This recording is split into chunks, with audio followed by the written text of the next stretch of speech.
اب ابراہیم علیہ السلام نے پوچھا قال فما خطبکم ایھا المرسلون، قال فرمایا ابراہیم علیہ السلام نے ان فرشتوں سے ما خطبکم، کیا خبر ہے آپ کی، کیوں بھیجے گئے ہو، کیوں یہاں آئے ہو، ایھا المرسلون اے بھیجے ہوئے جو ہے وہ فرشتوں، ایھا المرسلون جو بھیجے گئے، اے بھیجے گئے فرشتوں، ما خطبکم کیا تمہارا معاملہ ہے، کیوں یہاں آئے، کس لیے بھیجے گئے، قالوا کہا انہوں نے انا ارسلنا الی قوم مجرمین، ہم بھیجے گئے ہیں مجرم قوم کی طرف، ہم بھیجے گئے ہیں مجرم قوم کی طرف۔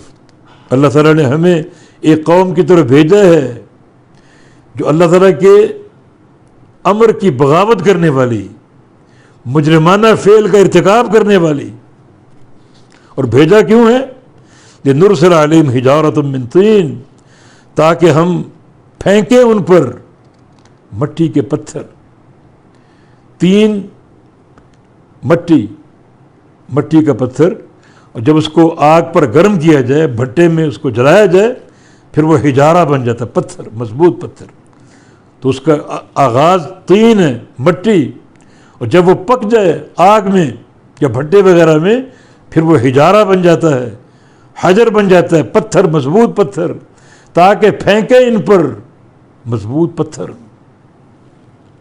یہ کون ہے؟ مجرم قوم ہے۔ مجرم قوم کیوں ہے؟ اللہ کے امر سے بغاوت کرنے والے۔ بغاوت کیسے کی؟ جو عمل قوم لوط ہے، ہم جنس پرستی، یہ اس قوم کا فعل ہے،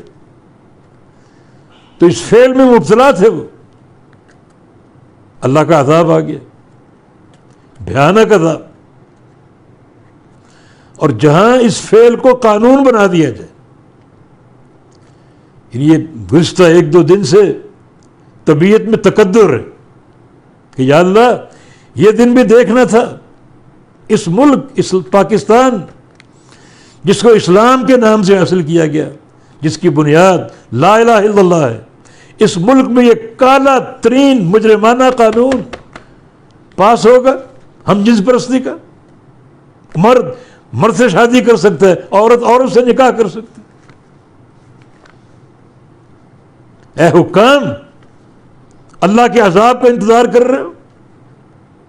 پہلے عذاب کم ہے، پورا ملک پانی میں ڈوبا ہوا ہے، ہلاکتیں ہوئیں، بربادیاں ہوئیں، فصلیں تباہ ہو گئیں، مویشی ہلاک ہو گئے، اور اس پر ان طوفانوں کے درمیان، ان سیلابوں کے درمیان تم یہ کالا قانون لے کر آ گئے ہم جنس پرستی کا۔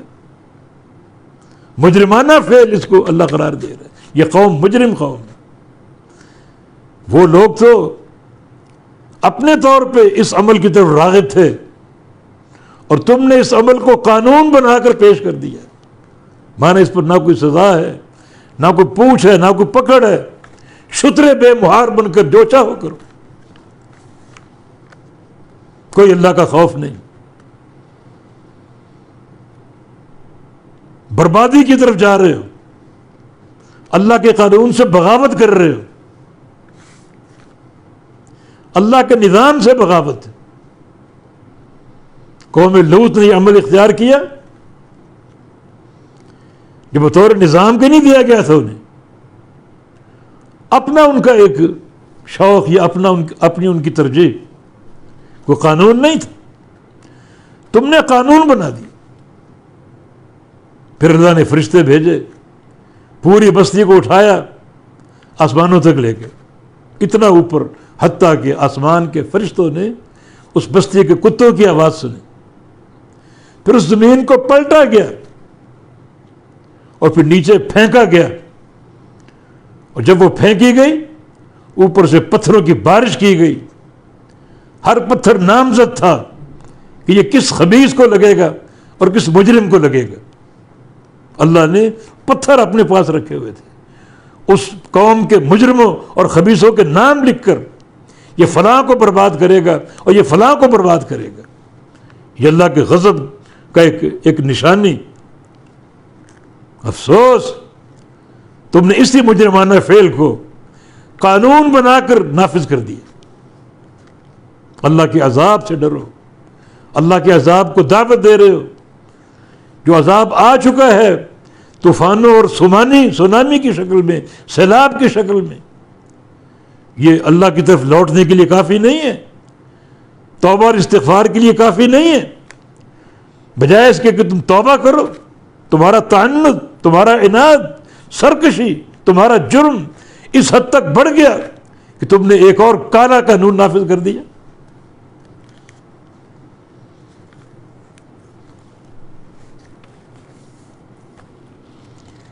انا للہ و انا الیہ راجعون.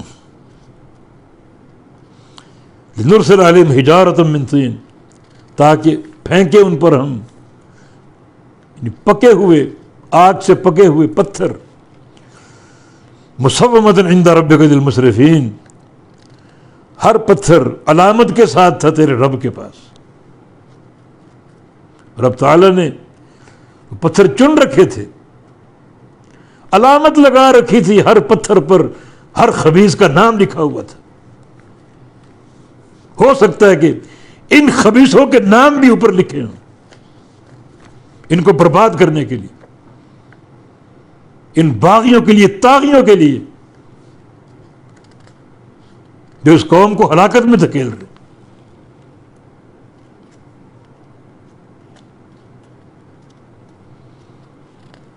مسومۃ عند ربک، تیرے رب کے پاس وہ علامت لگائے گئے ہیں پتھر، وہ دل مسرفین، ان مسرفین کے لیے، ان زیادتی کرنے والوں کے لیے، حد سے بڑھ جانے والوں کے لیے، جن کے گناہ اور معصیتیں اس حد تک بڑھ چکی کہ اللہ تعالیٰ نے ان کے پتھروں پر نشان لگا دی. فاخرجنا من کان فیہا من المؤمنین، بس ہم نے نکال دیا جو ان میں تھے مومن، اس قوم کے بیچ جو مومن بندے تھے انہیں نکال دیا کہ تم باہر چلے جاؤ، اس بستی کی شامت آنے والی. لیکن کتنے بندے تھے؟ فما وجدنا فیہا غیر بیت من المسلمین، نہ پایا ہم نے اس بستی میں مسلمانوں کا کوئی گھر، غیر بیت، ایک گھر کے علاوہ، بس. ما وجدنا فیہا من المسلمین غیر بیت، یعنی مسلمانوں کا کوئی گھر ہم نے نہ پایا سوائے ایک گھر کے.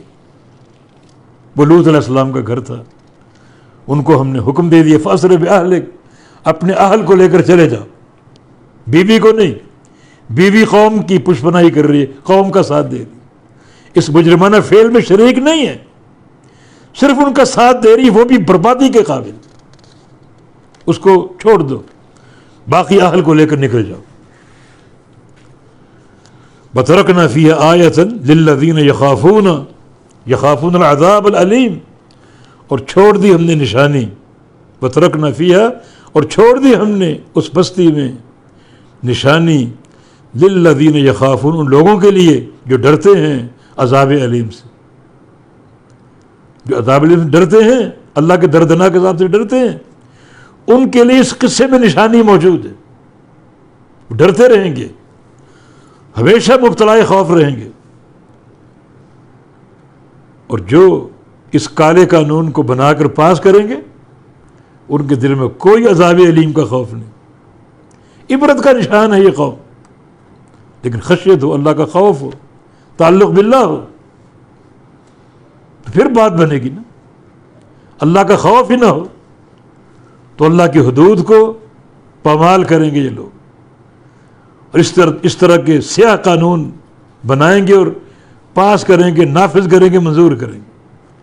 یہ شامت اعمال ہے ہماری کہ ایسے حکام ہم پر مسلط ہیں.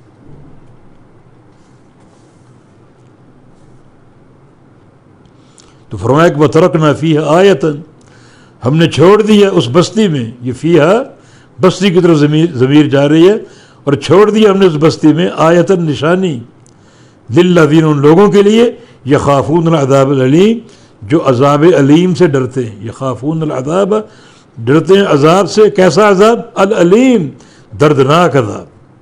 جن کے دلوں میں دردناک عذاب کا خوف ہو، اللہ کے قہر کا خوف ہو، اور اس کی جو صفت جباریت اور قہاریت کا خوف ہو، یقیناً وہ ڈریں گے. اور جو لوگ بے باک ہوں، جن کے اندر کوئی خوف ہی نہ ہو، اس طرح وہ اللہ کی حدوں کو چن چن کر پامال کریں گے.